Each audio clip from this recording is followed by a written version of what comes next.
All right, I can take this off now. Man, how is everything over there? How's the weather? Brother, it's been kind of weird, man. We had some like mid 70-degree weather this past week, and now it dropped all the way back down like into the high 40s and low 50s. Man, So, at least it just looked good out there. It even looked good when it snow out there. yeah, yeah, it does, man. It's been really beautiful. We were up in Antwerp, which is northern Belgium, earlier this week, and it's like just amazing up there. The weather was really great, and so it was like quite enjoyable just to kind of be out and about. Well, excuse me, everyone. I am DJ Bay, and if you don't mind, would you like to introduce yourself and let the people know a little bit about yourself and where you're located and where you're from? Oh, absolutely. I am Dr. Mahdi Brown L, and I currently domicile within Belgium in Europe, and originally, from the U.S., born in North Carolina, kind of grew up in the Southeast. Like all my family's there in the Southeast, South Carolina in particular. That's pretty much like what I consider my home.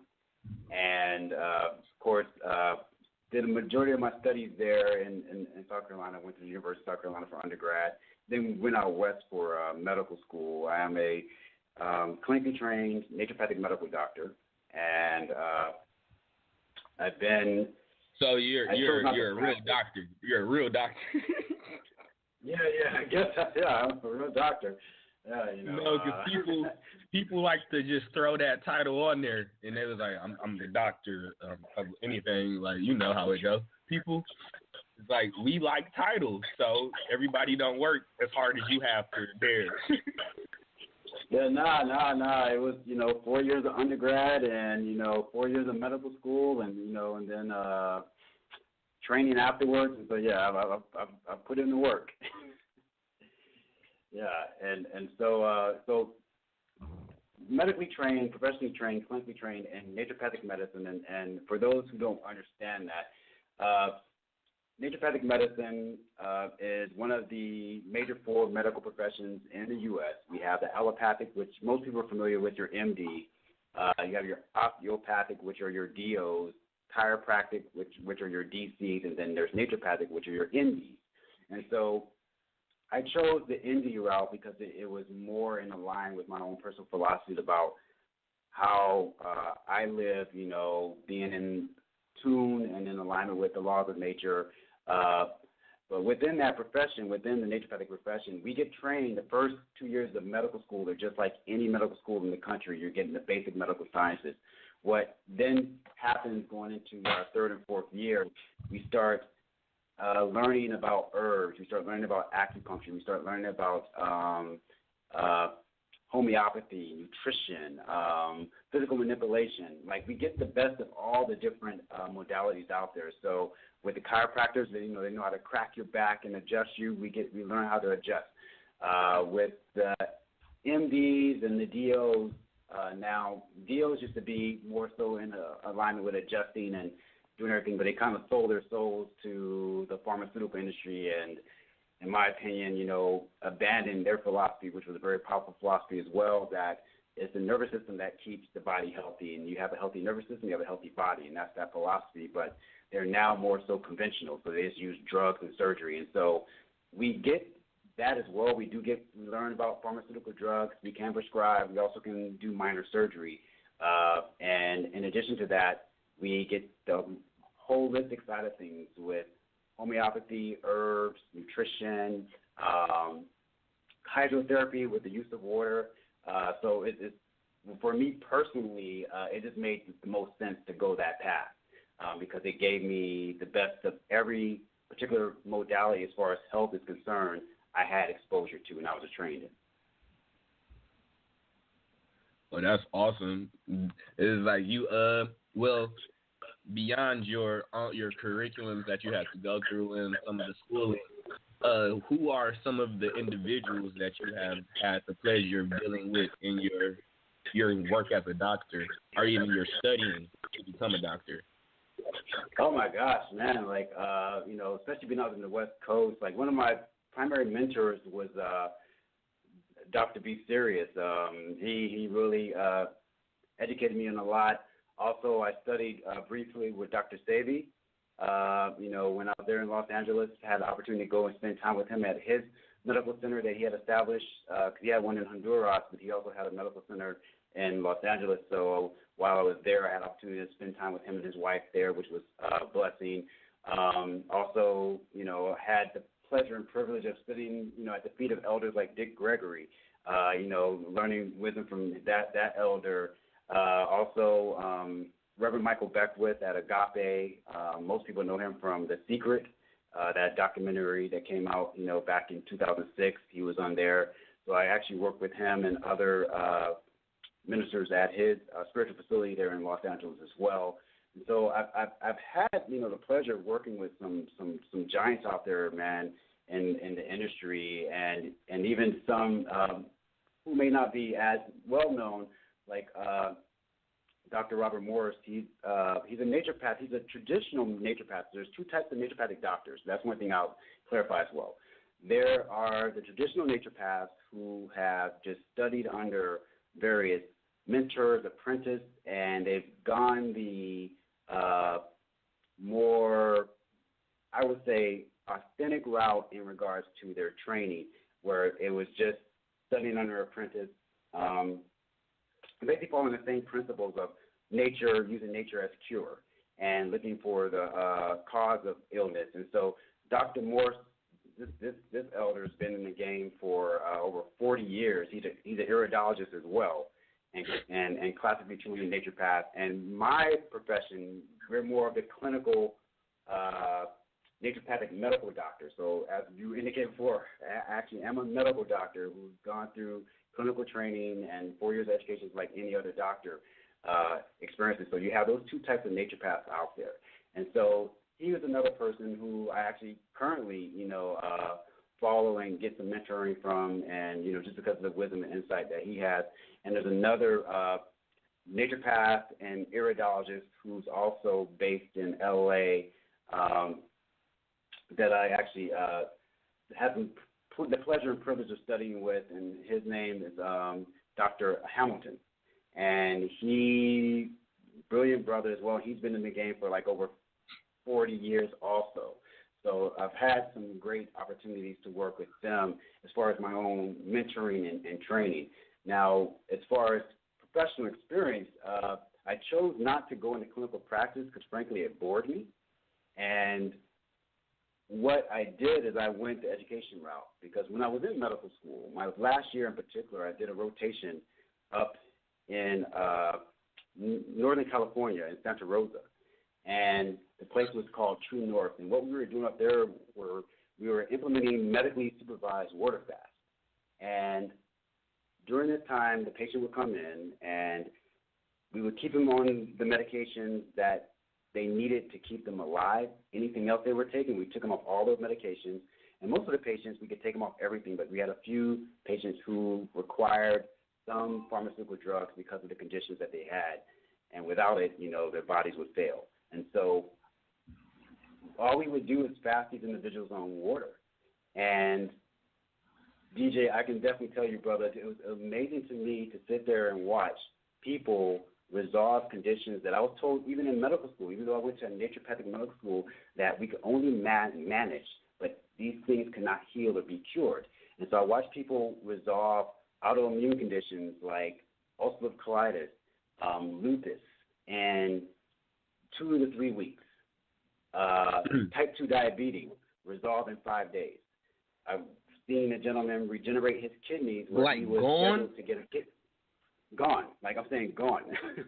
and all this is happening. It's a word that religious people use for that. They call those miracles.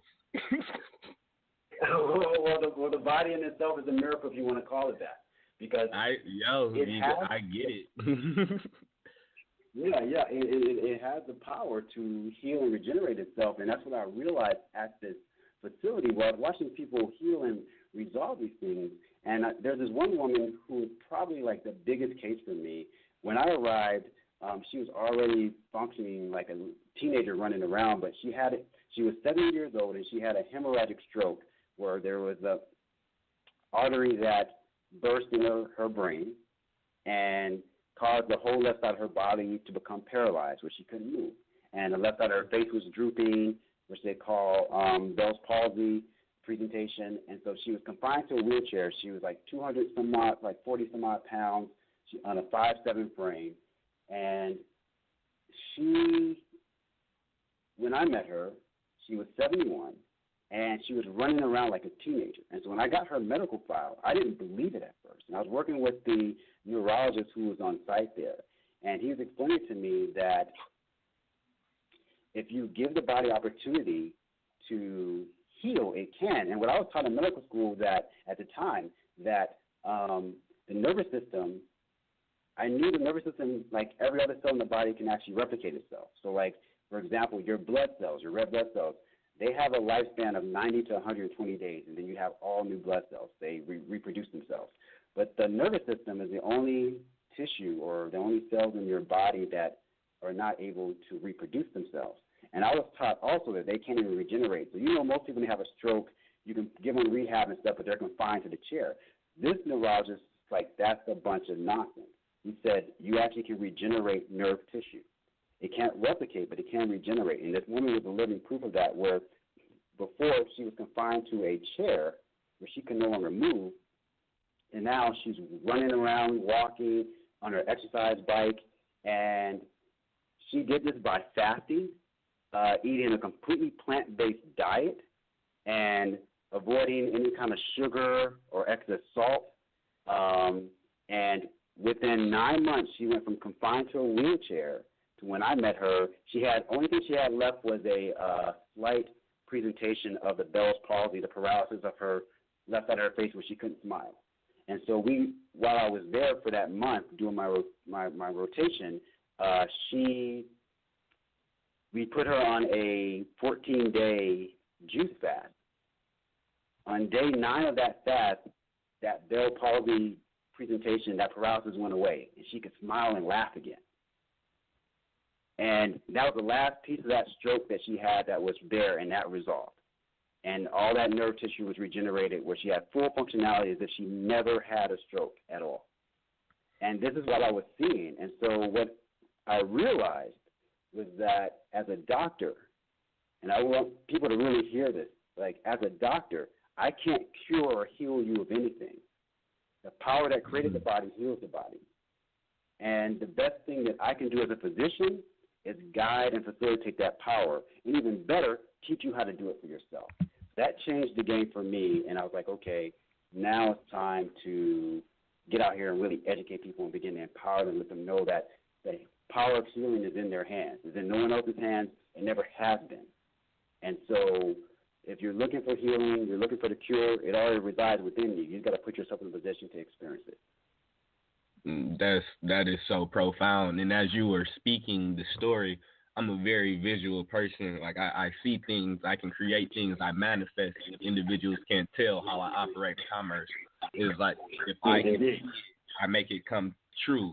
So while you're speaking this, the image that popped in my head was the scene from Doctor Strange when the individual was in the wheelchair, and just manifestation of the mind. And it's certain aspects that individuals wouldn't be able to pick up on the movie because it's a collective consciousness thing. Like they shorten it and they give it in a way that is palatable for the collective masses. So they change some things or they don't put everything in there. But along with that monk training that they go through, diet partake, it's a large portion of that.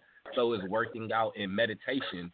So it's like that movie is it told you how you have to heal yourself. You have to go within you, because when she tapped him on his head, he went into his own consciousness and all the answers were there. And he's like, what are you doing to me? And she didn't do nothing but reveal self. Exactly.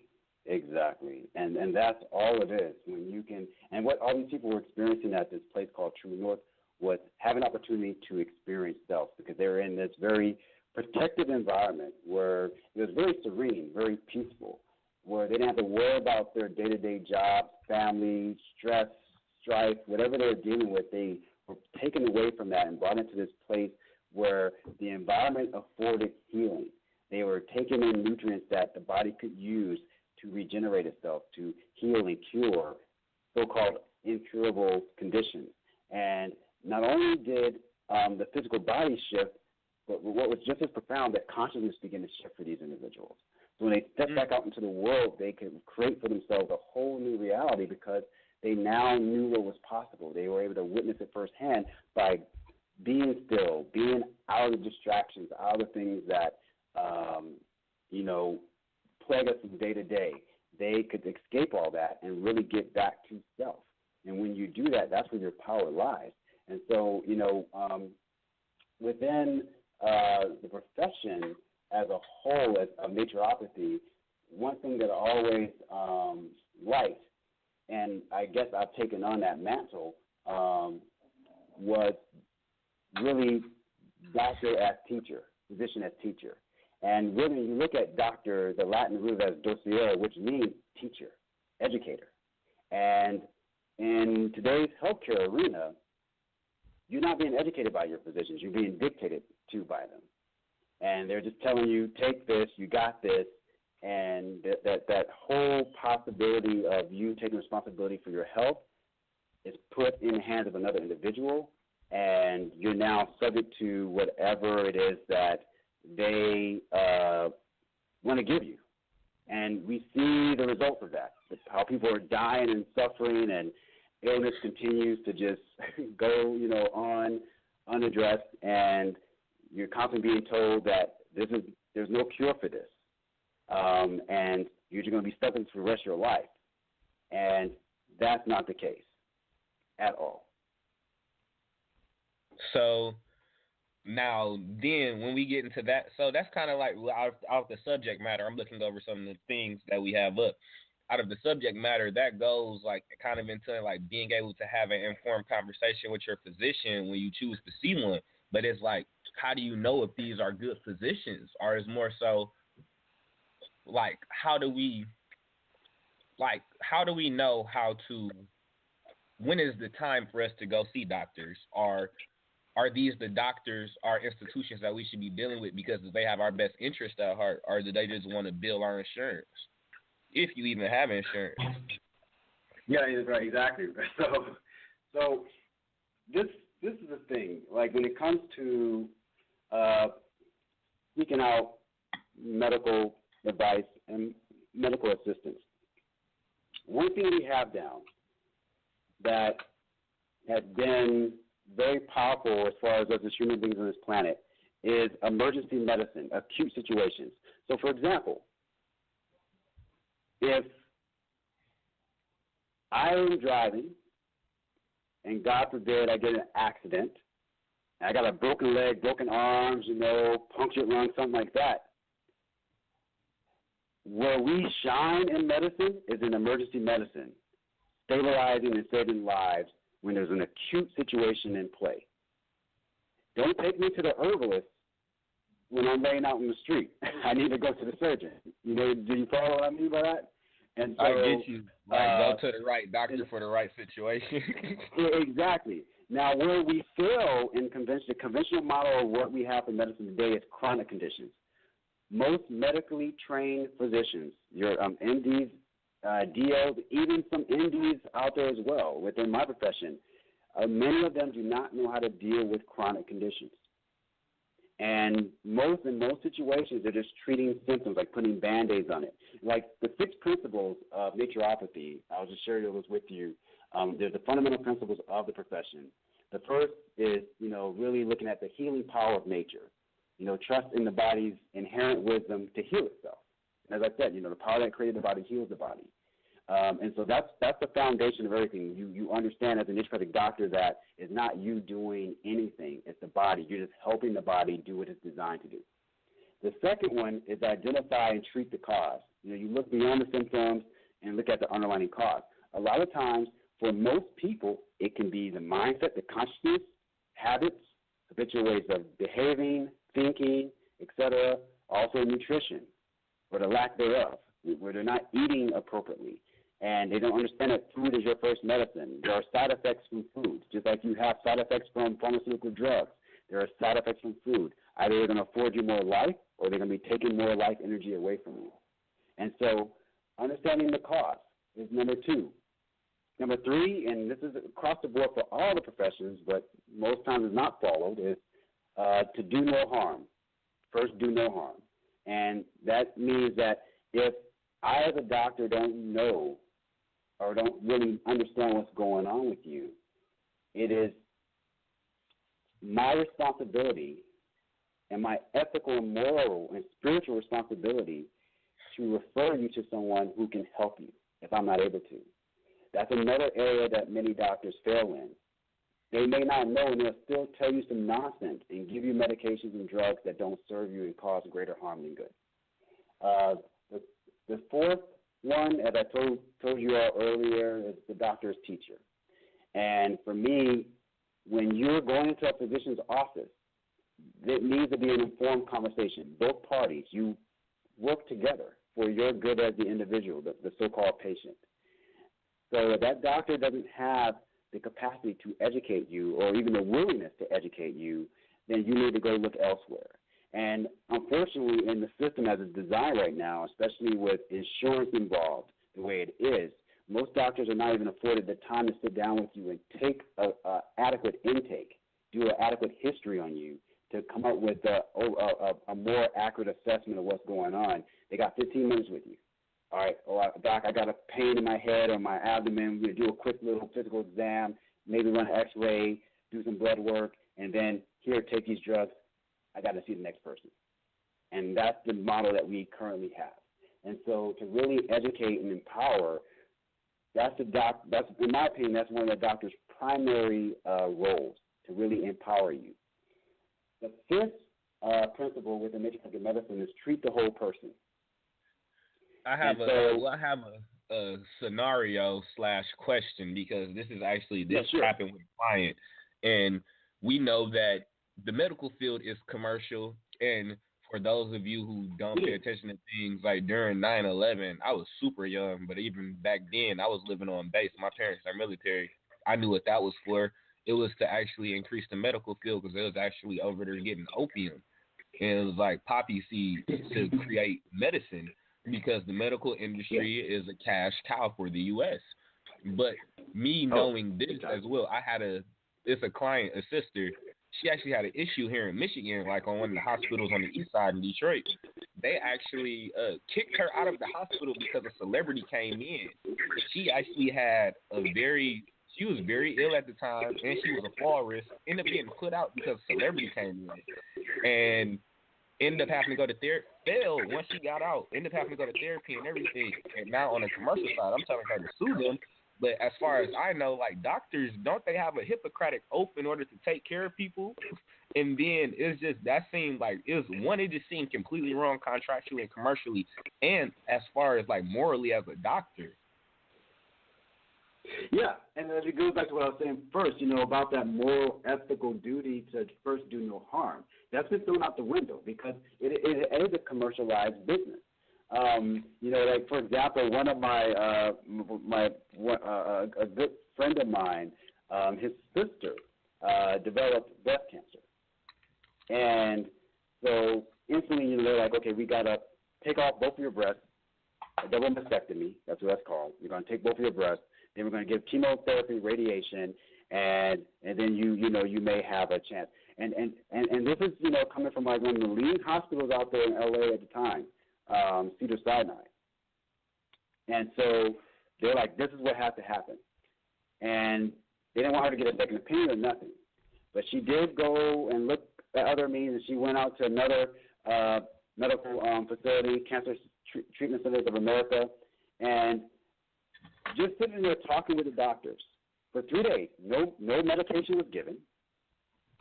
No surgery was done.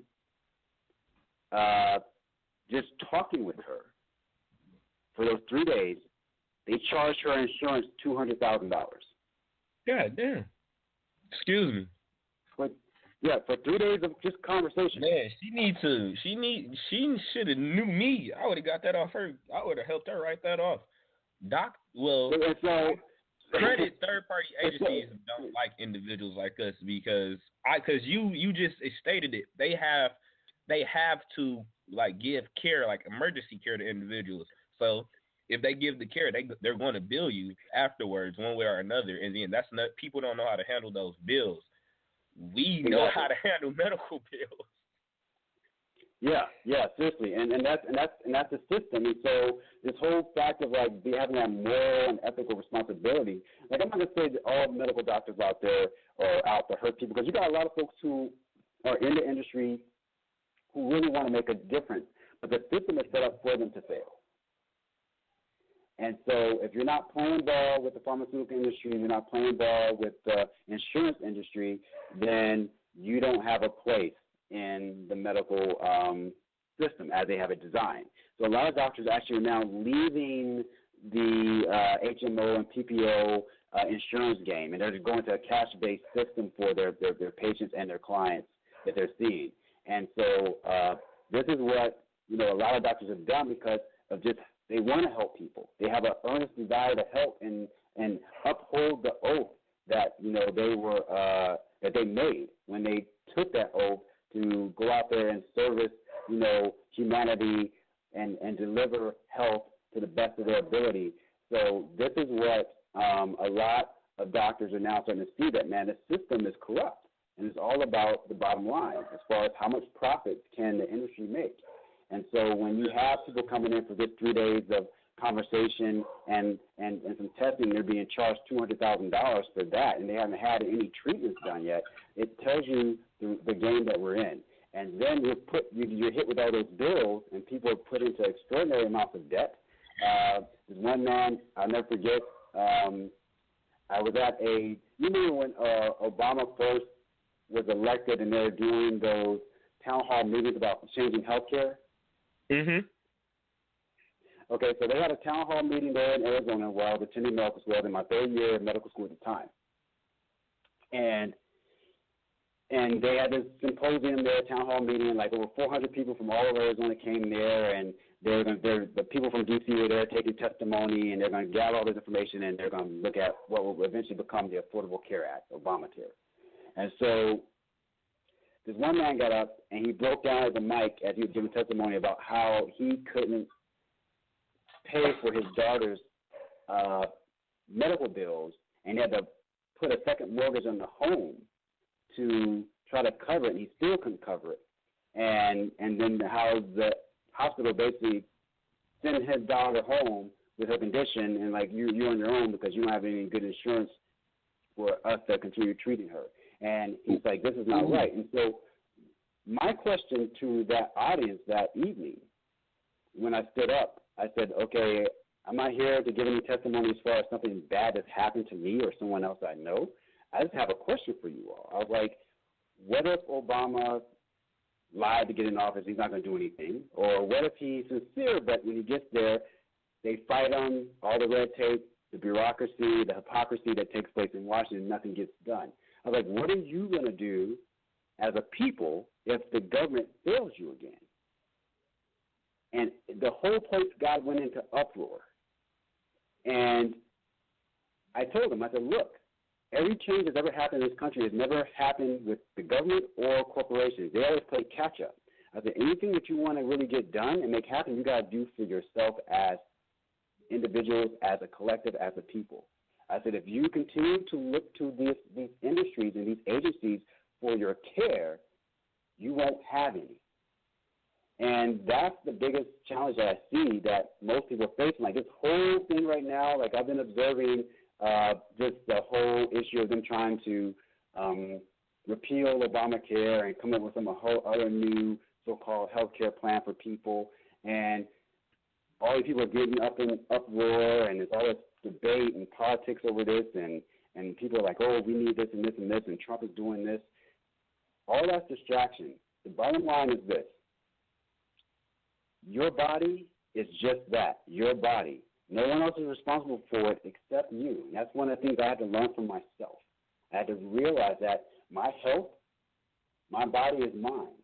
And I can't tell you, brother, how many people out there, for example, not to throw no shade on this brother because I appreciate his work in the rap game, but you can go out there and ask so many different people, okay, tell me a song from Jay-Z's 444 album or any other album he's had and give me the lyrics, and they'll be able to tell you exactly what that song is and repeat the lyrics, but they can't tell you how their heart pumps blood throughout the body. They can't tell you how a cell takes up nutrients to support itself. To our people's defense, one, music is a universal language, and we're very rhythmic people, and we get entranced by it. That's the reason why they know how to manipulate us with it so well. So that's just to our defense. But even still, like, because one of the subject matters is, like, taking full responsibility for your health and your, like, as you do your nationality. So you got to be responsible and understand what's going on with you and your body. Exactly, because this is the thing. This is, it's like, okay, yeah, I get it. Yeah, our people are rhythmic, but you also have a body that allows you to be rhythmic, that allows you to hear and appreciate music, that allows you to participate in this dimensional plane and have expression here. And so that should be your top priority, preserving that, understanding that to the fullest so that it can sustain you here. And you're not taught that in school. Like, you're not taught about how the body is designed and how it works. Boy, we're given the worst food pyramids ever. I sit back and I look at some of my old textbooks. I got a lot of my old textbooks from school and stuff.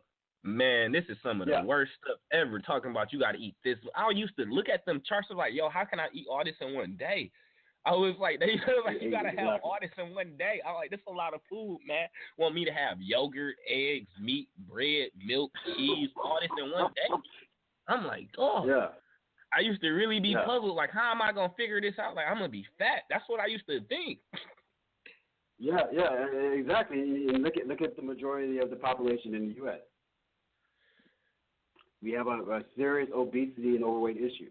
And like how we were speaking about the health insurance and stuff like that, it's only piss poor like this in the U.S. Most likely where you at, the health insurance is part of the tax system there, if I'm not mistaken. It is. No, your spot is like that. So it's pretty much like that everywhere else but the U.S. Yeah. Well, it's really fascinating when I arrived here in Europe.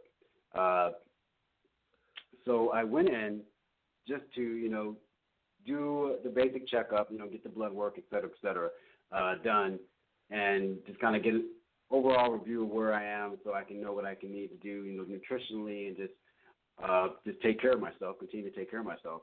And so I went in and spoke with the doc, and it was like, okay, this is what I need done.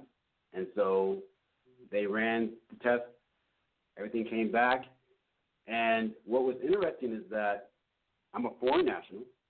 I have no insurance. My out-of-pocket cost for everything I had done was 80 euros. That equates to about $90. Right, I was about to say that's like around 90 of our. That's like 90 USDA. Yeah, correct. I mean 90 USD. My bad. I said USDA. That's the meat.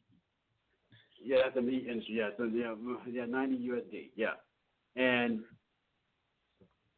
that's with me not having any insurance. Being a foreign national. That's very doable. Exactly. I was like, even if you got to pay that later, $80, if you go to an emergency visit, is a lot more than $80 here in the U.S. Yeah. And then they want you to have insurance for that. Yeah, and then another thing, like one of my friends, they were traveling over here, and her mother actually punctured a lung, cracked a rib and punctured a lung. And so that was a acute situation. And they were in the UK at the time. They went into the hospital. The doctor, basically assessed her, treated her, and she didn't need to be hospitalized because the lung didn't deflate, which was great.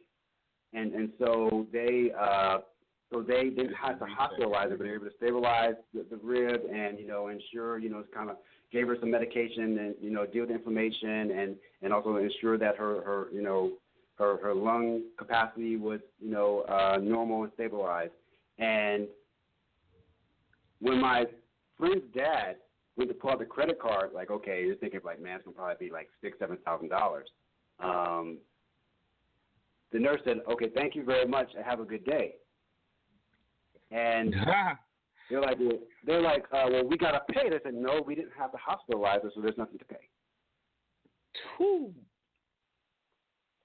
Man, I be hearing stories about outside the country. One of my cousins, he's in the Air Force. He's getting prepped to move to Japan, and he's not going to be stationed over there. He's just going to move. His parents used to live in Okinawa, and I was like, man, it was like if I tell people all the time, watch Michael Moore movie, Where to Invade Next. It will give you a realization of where you really reside and where you domicile versus other places, and how they make it seem like this is the best place on the whole planet, but then they won't even show us how beautiful our homeland is, and they're over there treating it as a tourist attraction and buying up all of South Africa.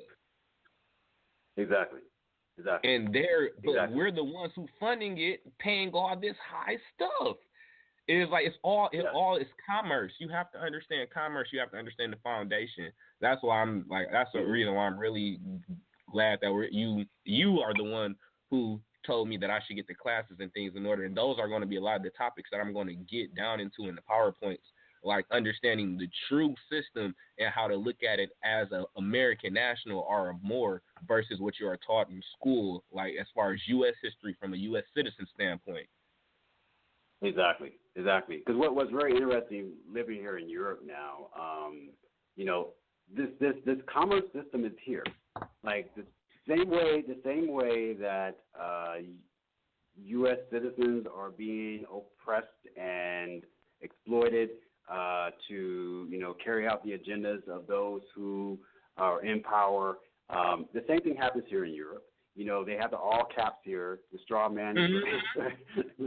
The UCC process is international. The UCC process is international. People fail to realize that it is they call it the Universal Commercial Code. I just said this because a brother just hit me up from, he's actually born in Ethiopia, but he is over here in the States, got the social and everything.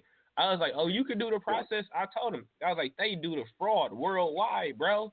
I was like, it's worldwide because it's banking. Yeah.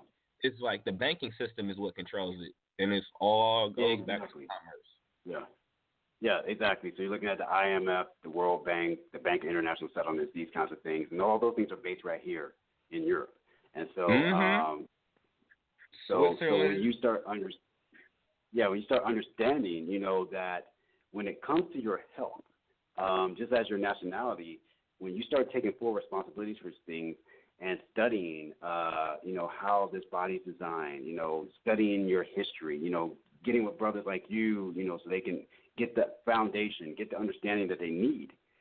This is how you begin to truly empower yourself. Because if you have a lot of people calling out here, explaining and calling themselves sovereigns, but they can't take care of their health. You're dependent. Sovereign can't be dependent. You kind of got to be able to stand on your own.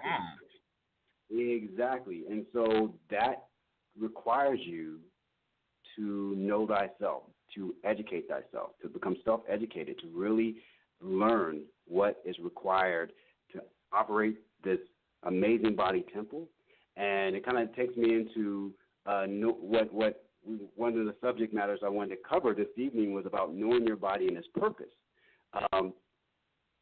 When I talk about the body's purpose, I used to ask my students all the time, even patients and clients alike, I was like, why do you have a body? What's its purpose? And, they're like, oh, it's, to experience here, and, I'm here to, express and absolutely all these things. But I said, but the body only has really one purpose. All the things you just said are part of that, but it only has one purpose. And that purpose is to keep moving. Every single cell in your body. That was a funny one. I had a little pond moment. ATUM, hydrogen atom, always in motion. You're moving. What is your purpose? Yeah. To keep moving. And what we've seen, every cell in the body works to one end. Every cell, every tissue, every organ every system works to one end and one end only, to keep you moving, keep this physical vessel moving. The moment it stops moving, motion. That's your purpose. It starts to become, to keep moving. And so you are here to use this as a vessel. This is your primary vessel. This is the vessel you travel in. And when you're traveling with this vessel on this plane, in this realm, if you want to leverage it and maximize its expression, you have to understand it. You have to know what it requires in order to afford you the energy, the life force, the vitality to express and experience on this planet the way you desire. And so if you rely on others to tell you what is best for your body and how your body is supposed to be, and you're too lazy or you just don't have the wherewithal or the inclination or desire to do that, then you're going to be subject to whatever those you put in authority over you to give you. And you can't complain about it then, because you are unwilling to do the work, so you allow someone else to do it for you, so they will give you whatever agenda they choose. And that's in essence what's taking place in the health industry. You know, you're following someone else's agenda. And I always would tell my patients and clients that I could run whatever tests I want on you. Like, we can do some blood work today, we can do some imaging, get some x-rays, CT scan, MRI, whatever. All I'm doing with that information is getting a glimpse in time, a snapshot of one moment in time of where you were in that moment. And then based on that information, I'm going to deduce and come up with some quote-unquote diagnoses based on a snapshot in time. And then from there, I'm going to come back to you and tell you, okay, you have this based on these findings. Now, every doctor out there knows that the body does not stop changing, moving, and adapting itself to each moment in time and each environment as it encounters, meaning that your biochemistry, your physiology, your anatomy is constantly in change. So to make it come home even more for everyone who's listening right now, from the moment you started listening to this conversation with DJ and I, you're not the same person physically. Your biochemistry, your physiology, your anatomy has shifted. And it's always shifting. So when I run tests on you, I just got a glimpse in time. So if I make a diagnosis based on a fragment of time in the past and don't take into account everything that's going on in the present moment with you, I'm doing you a disservice. And I can't honestly tell you that you have this when in that present moment it may be a completely different reality based on what you've eaten, what you've been experiencing mentally and emotionally, what you've done physically. All that have impacted your body temple. And so you're the only one who is with yourself 24 hours a day, 7 days a week, 365 a year. You're with you all the time. And so when you allow yourself to be still, you come to yourself, and you just begin to observe, become more aware, your body will always tell you your truth. It's your best friend. It will never lie to you. It will always give you your truth up front and personal. But it's your responsibility to take those clues, those alarms, when you feel pain here or fatigue and these kinds of things that the body is telling you, like, hey, this is not working for us here. It's up to you to take responsibility and start to investigate that, listen, and adapt yourself, make the changes, and your body will follow those changes when you do it. That's how this whole thing works. Well, what about, I have questions, and I know other people, because I'm always like to give individuals tangible things so that they can go home and start making differences. So what about herbs and learning how to heal your body, or how your body actually can heal itself? Oh, absolutely. Herbs are amazing. But I always encourage people to first and foremost start off with food, because it's you participate in every single day. So when you start making more healthy choices around your food, understanding what foods are, they truly are your first medicine. As I said earlier in our talk, that foods have side effects. And I don't care what powder, pill, or potion you are on, it will never have as much of a powerful impact and influence on you as food will. Food, in essence, is the most intimate relationship you have outside of the relationship you have with yourself. It's the only thing you put into your body that actually begins to compose your body daily. Nothing else that you engage in this life is more intimate than that. And when I talk about food, it's not just excuse me, I didn't mean to cut your wisdom. Because we know everyone's not vegan, so for those who don't partake in a plant-based diet, what do you prescribe for them? Because we still it's everybody. Absolutely. And also eating based off your blood type as well. Can you speak on that? Because I know there's some people who really believe they need to eat meat because of their blood type. Yeah. Well, Dr. Giordano, I actually know him. I actually got into some discussions with him before. He came to my medical school. A number of my schoolmates, worked with him, and he's done some great things. My challenge to the whole blood type diet was this: that it has relevance to a point, but also what is not taken into consideration is the environment, the physical environment one is living in. For example, my blood type is type A. What Dr. Giordano pretty much recommends for a type A blood type is a plant-based diet. Now, that's okay. Fair enough. If I'm residing or domiciling in an environment that's conducive for a plant-based diet, fantastic. But if I'm living in a more Arctic region, a colder region, that plant-based diet may not be the most conducive. If you put, for example, an Eskimo who lives up in the Arctic tundras of the Alaskan regions up there, you put that individual on a completely plant-based diet, they will not survive, regardless if they have a type A or not blood. And so you have to take into account everything. And it goes back to what I was saying before, your body's personal constitution. You know what feels good to you as you begin to eat food. If some food is, when you eat it and you start getting sleepy afterwards, that's an energy-draining food. If you're eating foods and you're finding yourself with more vitality and more energy, okay, that's an energy-producing food. And foods are energy-draining or energy-producing based on the nutrient content or the lack thereof that food has. So a bag of potato chips is not a nutrient-dense food. In my opinion, it's not even food. And so if you're consuming those kinds of things, they're going to be more energy-draining than affording you health. Now, when it comes to meat, for example, like you asked, okay, I have a really good friend. He's type O. According to Giordano, they're the meat eaters. They're the omnivores. They can eat meat.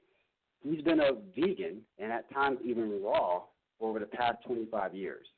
And he's also a bodybuilder. And he's in excellent shape.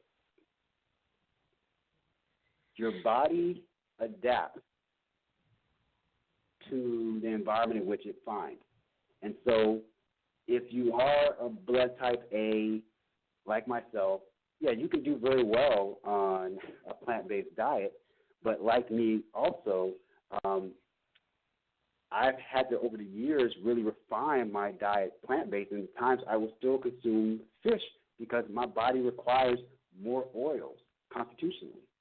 And when I was a vegan for 4 years, when I started medical school, the environment that I was in was so stressful that I went into what is called nervous exhaustion because I had so little fat content supporting my body.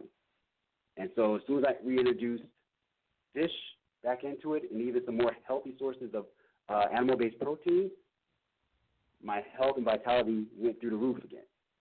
And so you, as an individual, and I always encourage it, you adapt yourself to your environment, you adapt yourself to your body, you listen to it, and if you're going to choose animal-based protein, what I always encourage, keep it as clean as possible.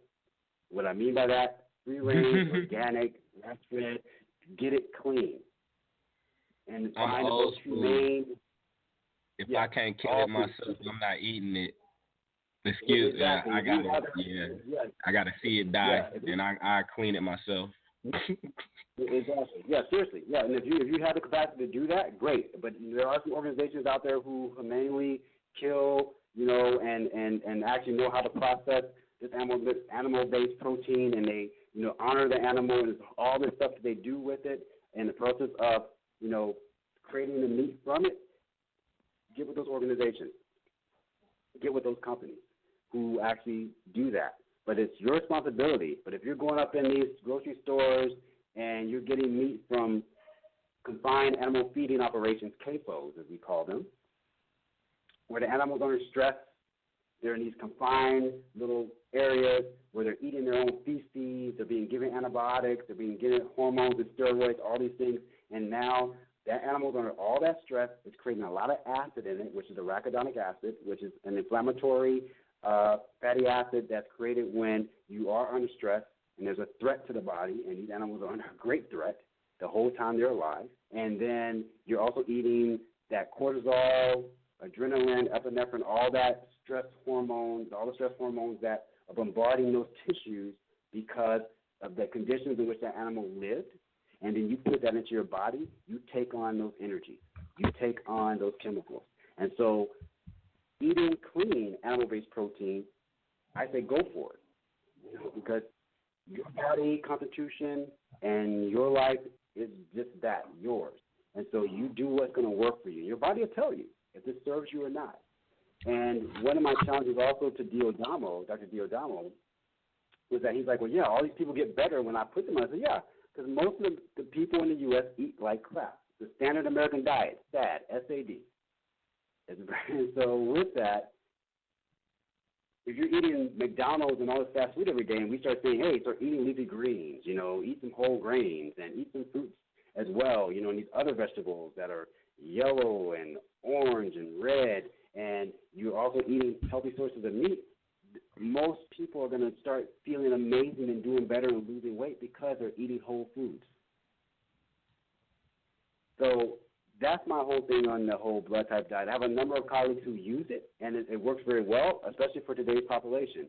I implement it at times, too, because it's a simple way, it's a good system that you can start people off with, but I don't encourage to become absolutely reliant on it, because it gets down to one fundamental belief that I've seen over and over again.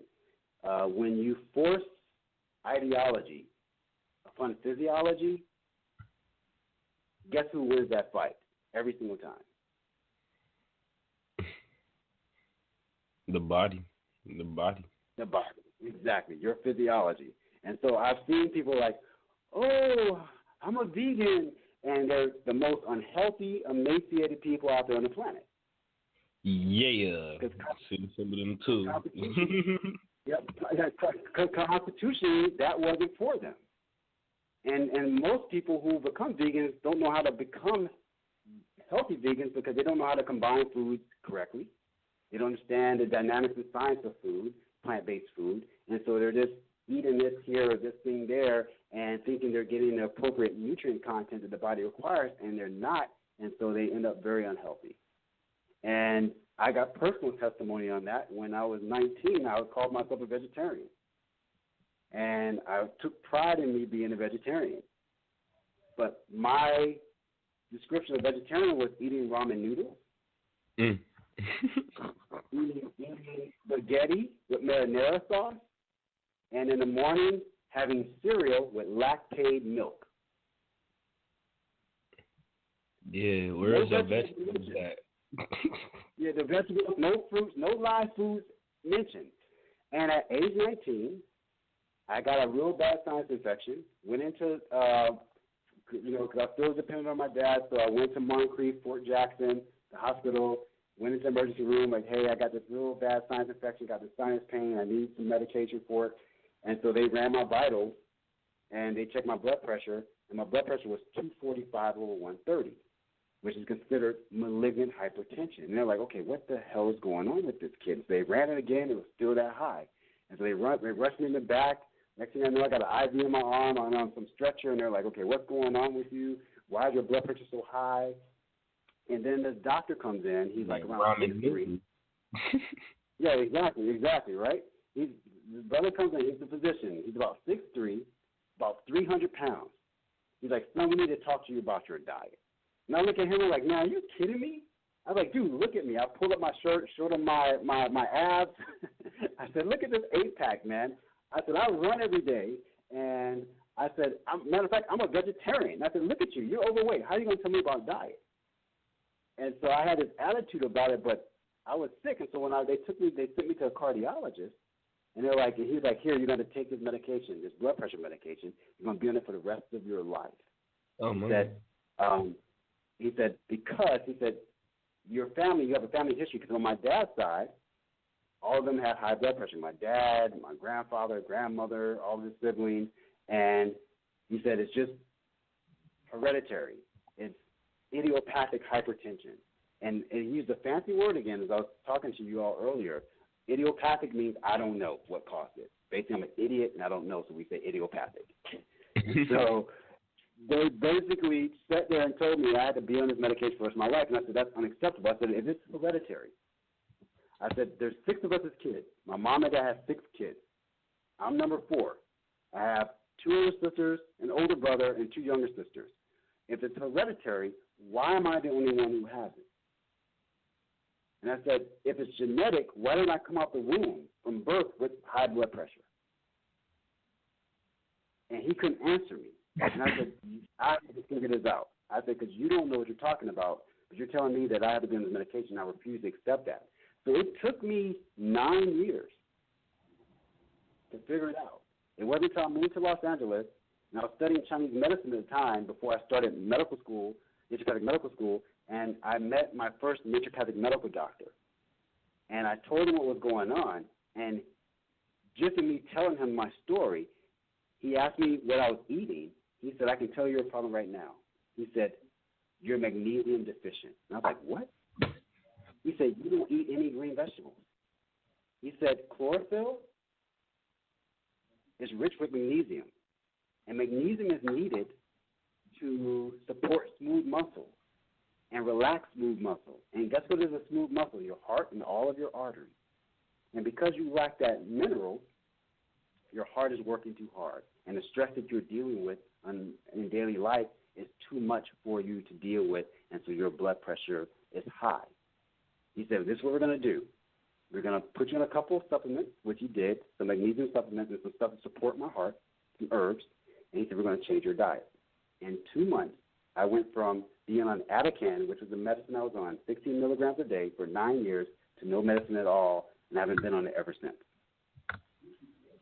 That's awesome. And we did the same thing with my dad.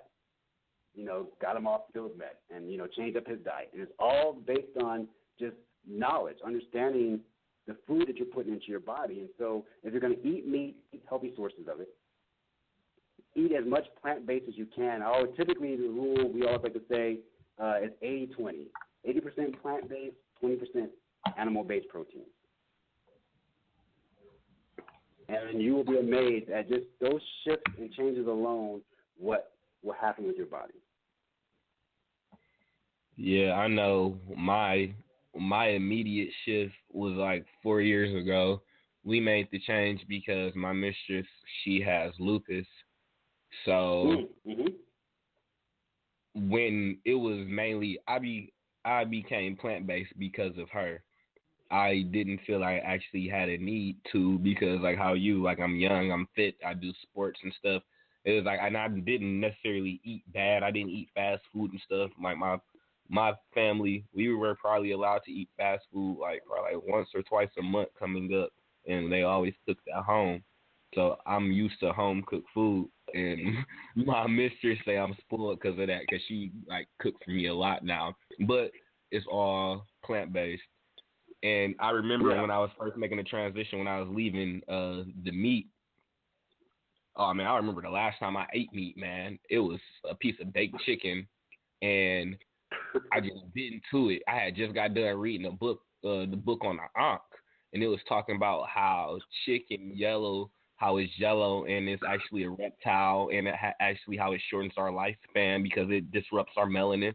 And then I was thinking about that as I bit into the baked chicken, and I was like, ugh. And then it's like it felt like I bit into my own arm, and that was the last time I ate meat. Wow. And I was because my mind was being programmed like this isn't right. So it's like you got a responsibility to listen to your consciousness. What we say in Yoruba or Ifa, your ori, your head. That's your first mind is your right mind. Yeah.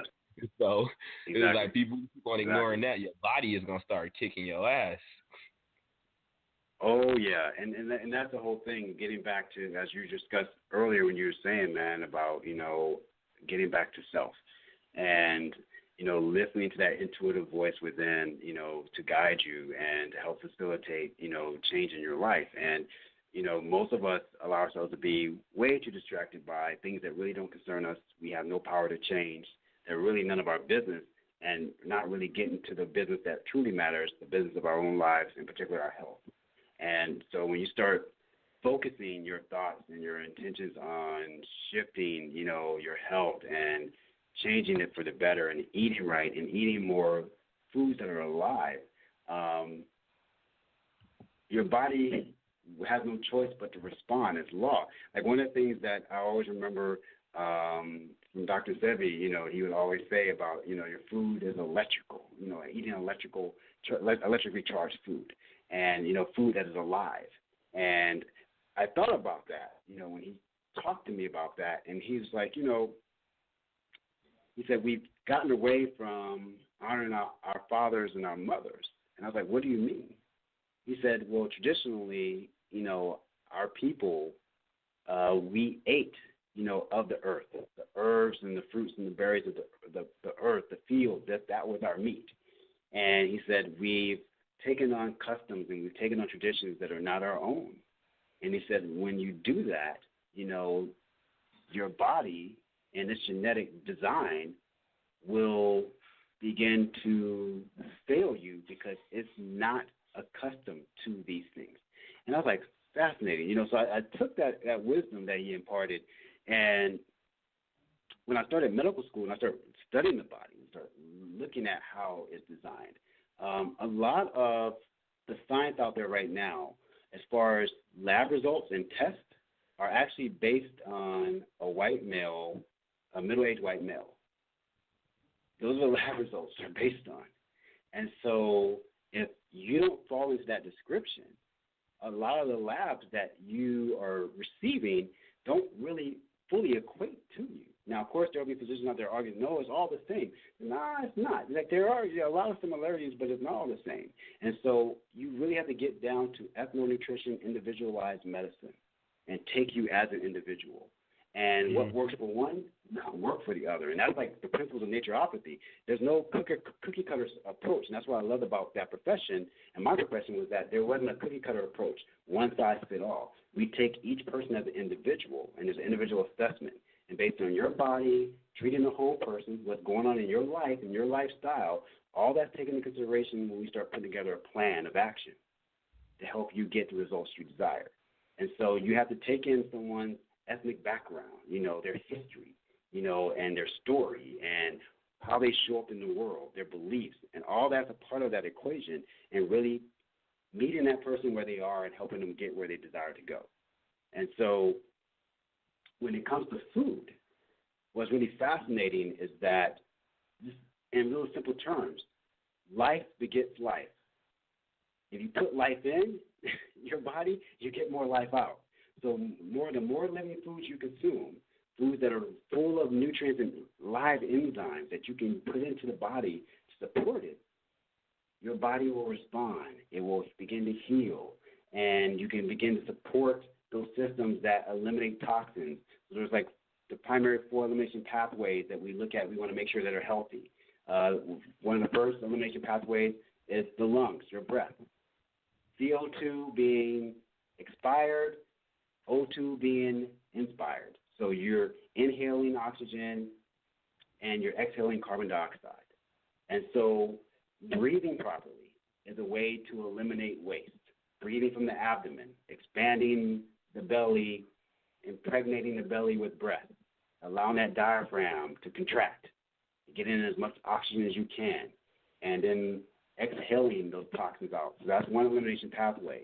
Another one is your sweat, your skin. So, again, it goes back to you moving the body. When you move the body, you move the lymphatic system, which is the sewer system of the body, where all the toxins from the cells are entered into to be broken down by the liver and filtered through the liver and the kidney to be eliminated. And so moving the body, sweating is another way the body eliminates toxins. The third, which we all do all the time, is right there. Huh? I said that makes a lot of sense what you were saying, because like the lymphatic system, like the lymph nodes, the nodes, like they're like by the breast, right? Like by the armpit. Yeah, they're all over the body. Yeah. Yeah, but I'm saying that's where it's some up there, but that's where a release comes from the smell. That's why, because I was just thinking when I used to eat bad, I could smell my body chemistry. Like I would smell it. No one else. Like I could just smell what I smell like. But now that I eat better, I don't even have to wear deodorant. I don't even smell. Yeah. It's like I just work. Exactly. Yeah, you will notice that. Yeah, your smell, the smell of your body, and the chemical perspiration will change due to the chemistry of your body changing due to the foods you're eating. And so so that is really key. So that sweat, through the skin is another elimination pathway. The skin is your largest organ, and so you can tell a lot about the person's health by just looking at their skin, and particularly the skin of the face. And if there's things going on. I already know just when someone walks in the office, I can, before they even say a word, I can pretty much kind of assess where they are and what's going on. And so, that's a key thing there. The third pathway of elimination, primary pathway of elimination, is your urine.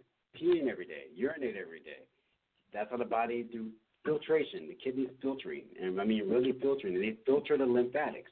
That's what the kidneys are doing. So if you're moving the lymph, moving the body, the lymph system, the lymph fluid helps through motion of the body. So if you're sitting still, you have a sedentary type of lifestyle, you're a couch potato or whatever, you're not moving your lymph. So guess what? More toxins begin to be reabsorbed back into the body. You become as we used to joke around in medical school, you become a sewer system. You become a toxic waste dump. And so you have to move the body, and then through urination, you eliminate. Now, the fourth one, which is very important that many people don't really do as often as they should, is how bowel movements, pooping. And so every morning when you wake up, first thing you're going to do is you go pee when you go in the bathroom. Many people don't poop, but you should be pooping as well. If it's in the first 2 hours upon you awakening in the morning, if you're not having a bowel movement, what that tells me is that while you're sleeping, your body is repairing, regenerating, eliminating waste. That waste enters down into the large intestine, and it should be excreted from the body upon awakening. If you're not doing that, it tells me that you're literally feeding off your own waste. That poop down in the large intestine is actually being reabsorbed back through the large intestine, back into the bloodstream, and basically the body's feeding off its own waste. And so it's very important that you're having bowel movements on a daily basis. Ideally, we recommend 2 to 3. And if you're not doing that, you're pretty much in essence constipated. And so you need to look at, again, diet, how much adequate water you're consuming.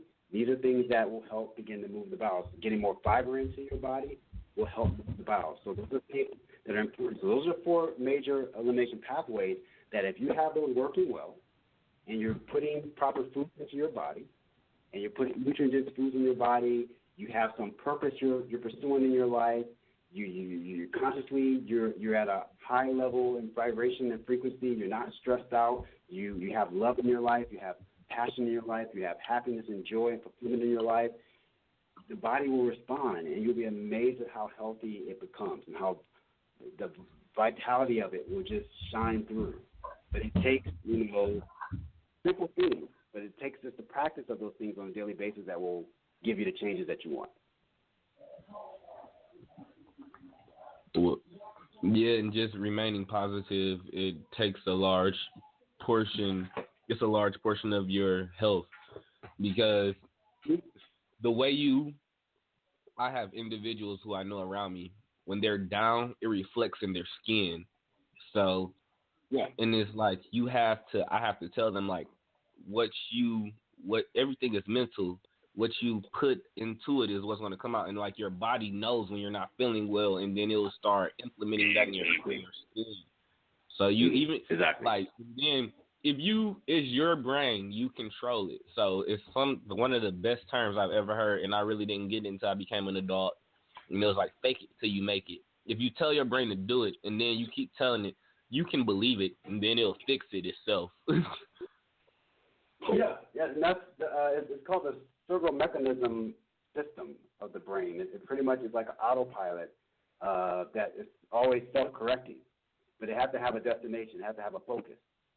And so in doing so, it'll constantly adjust, almost have like a feedback loop, try to go back to what it knows. But if you're constantly like readjusting, like, no, this is the way we're going to go. No, this is what we're going to do. No, this is what we're going to do. This is who we are. You're constantly readjusting it. Eventually, those neural pathways begin to rewrite and align in such a way that now they're firing towards that direction that you desire, and that becomes your habitual way of being. And it's pretty much how we're designed. And so through the brain, it works really simply through visual stimulation, auditory reinforcement, and tactile integration. And so we visually take in information through our eyes. Through hearing, it's reinforced. And through physical movement, actually carrying out tasks, that's that integration through the nervous system. And all three of those ways in which we learn are ways to program the brain to whatever new behavior, whatever new way of being we desire. So it's about repetition, like you were saying.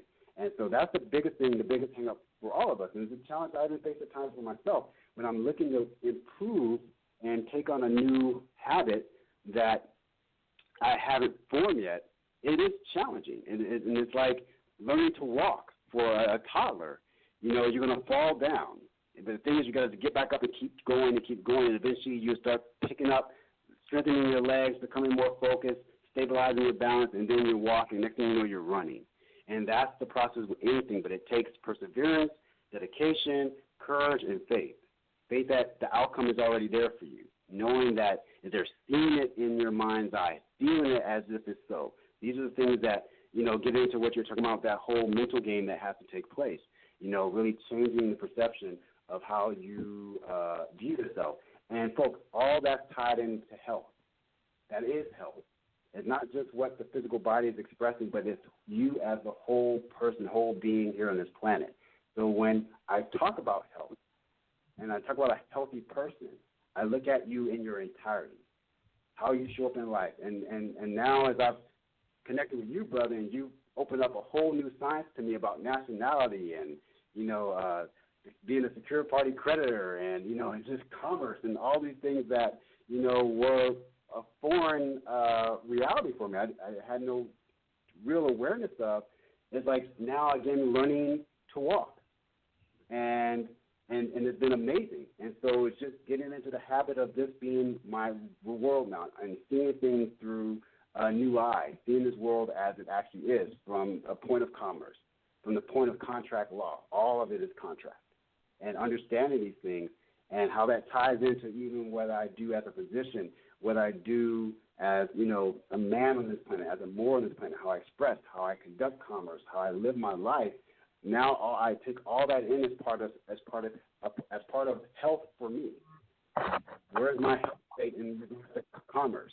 Where's my health state as far as, you know, nationality is concerned? So these are things that I look at and I tie into that health. And so when I say health is your wealth, your first wealth, it embodies all of it. Not only what's happening with you physically, mentally, emotionally, spiritually, but how you show up in the world. And so when you are taking on that responsibility like we were discussing before, like, yeah, that's what it takes, man, taking on responsibility for yourself physically, mentally, emotionally, spiritually, socially, commercially, every aspect of you, you become the sovereign in.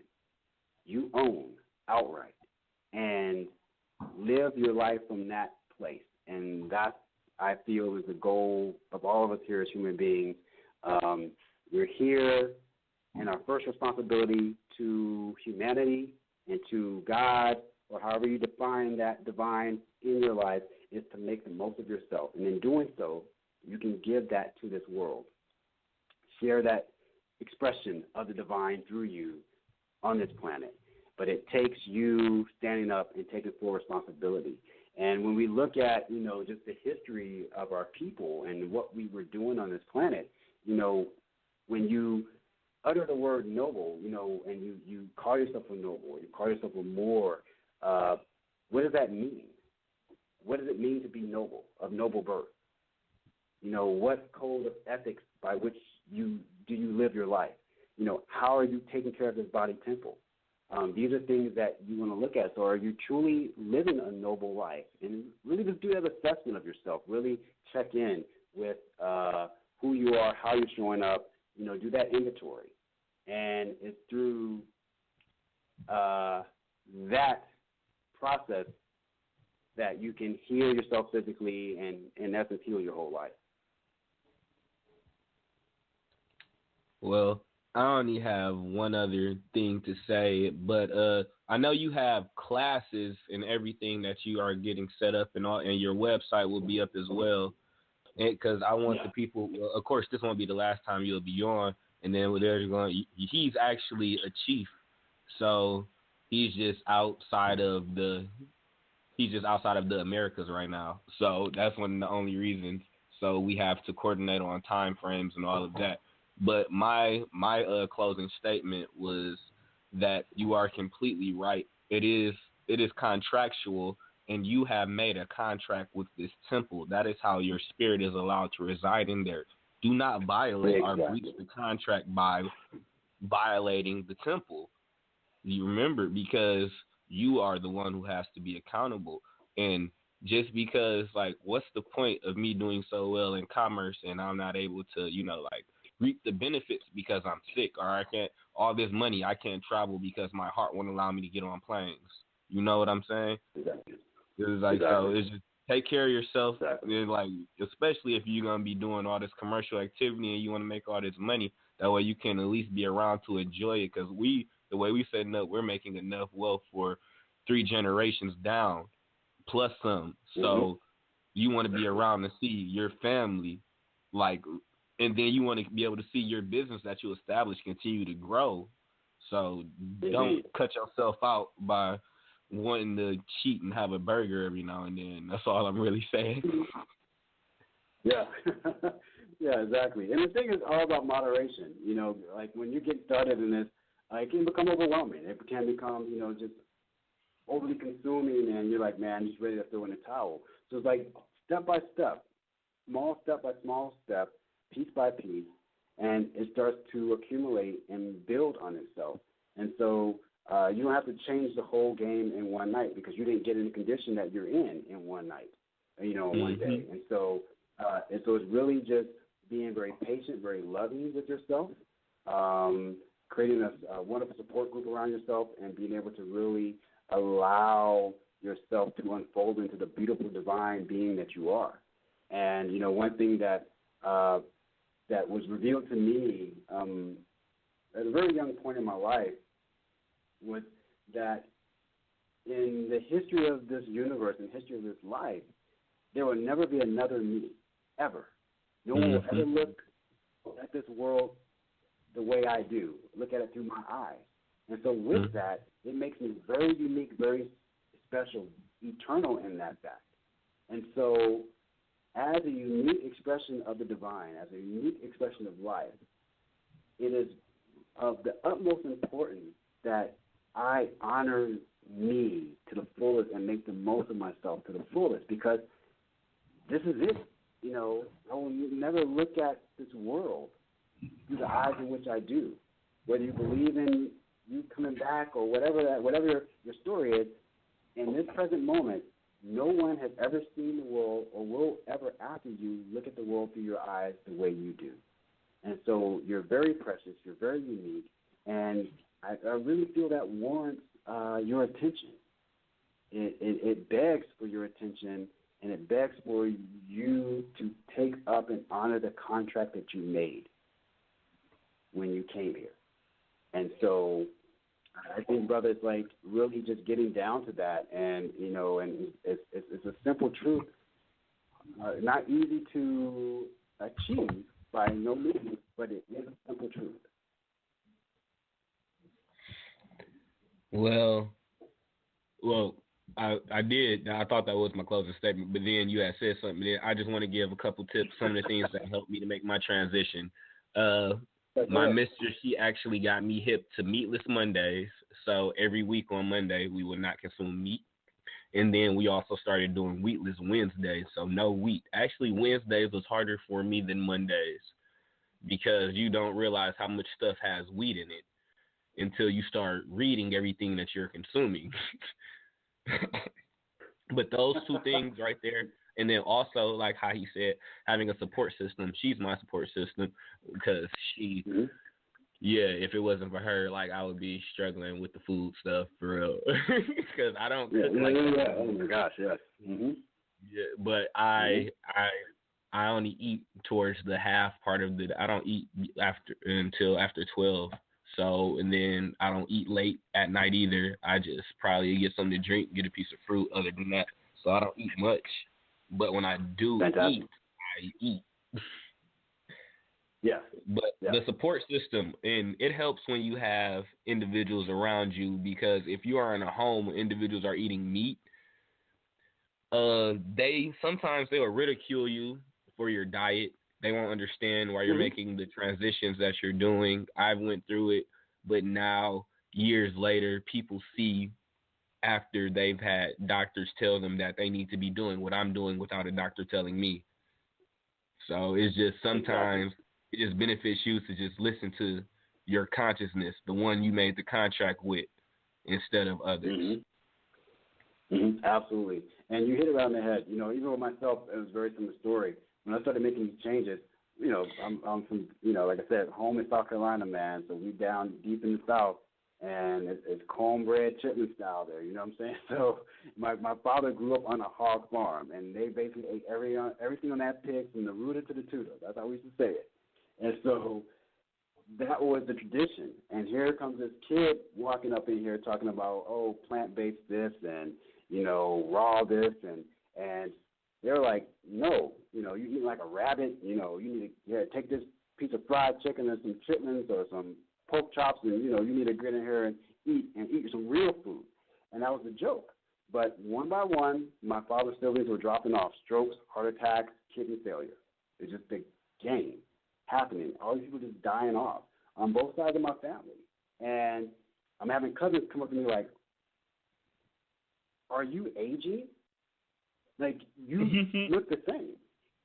And then, me staying steadfast and staying faithful to what I knew and me honoring myself despite what my family was saying, as just like you, over the years, they started getting these conversations with their doctors, and they started seeing like, wow, okay, what he was talking about was right all along, and then they're now asking questions. And so like the last time before I moved out here to Europe this past summer,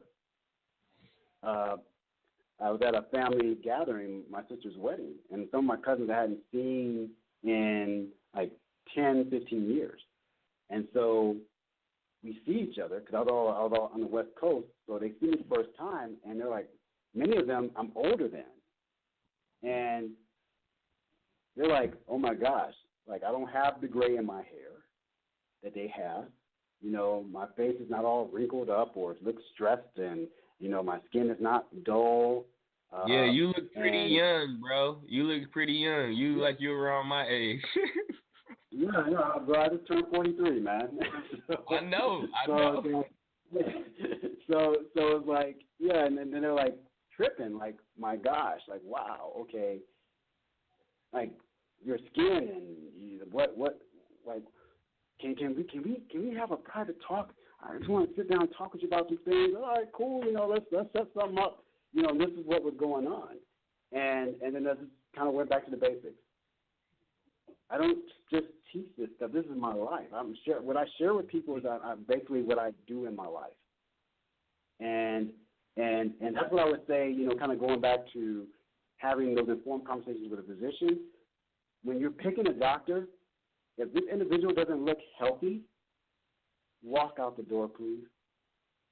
If they don't embody what they are trying to disseminate or share with you, you don't listen to them. It's just like that 300-pound brother back in the day telling me about my diet, but obviously I could run circles around him.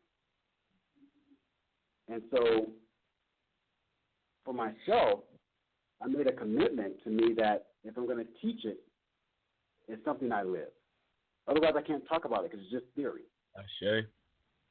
The same thing here. So, can't teach it if you don't live it. Nah, you can't teach it if you don't live it. Cool. All right, let's take this off now. Man, how is everything over there? How's the weather? Brother, it's been kind of weird, man.